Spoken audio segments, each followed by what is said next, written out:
antara the best CCTV yang saya pakai dekat rumah ni, saya pakai yang nama Hikvision ni, yang korang nampak biasa dekat kedai-kedai ada pakai ni. Dekat rumah saya ni ada 1, 2, lepas tu ada 3. Semua saya pakai yang nama Hikvision. 3, lepas tu kat tepi tu 4 biji lah. 5 semua kat luar.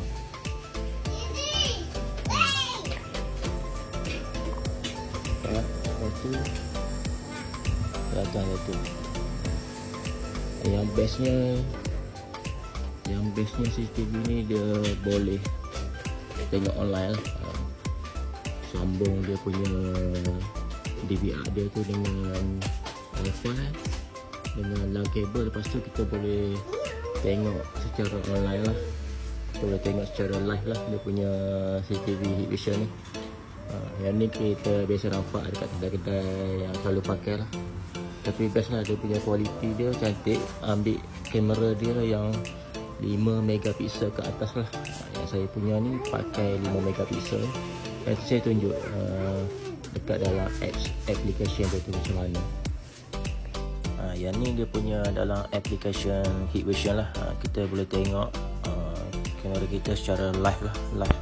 Yang ni dekat tepi rumah 1, dekat depan kiri, dekat belakang rumah, dekat depan rumah 1, dekat dalam bilik kucing saya, depan pagar. Semua ada 6 semua. Ada lagi 2 slot saya punya DVR 8 channel. Boleh tengok secara live lah. Kita pergi mana-mana pun kita boleh tengok secara live. Boleh pilih yang nak kamera yang ada audio ataupun tak ada audio lah. Dia ada banyak pilihan lah. Yang bestnya CCTV ni, dia senang nak guna. Kita nak tengok dia punya application pun senang. Siapa yang nak pasang boleh lah.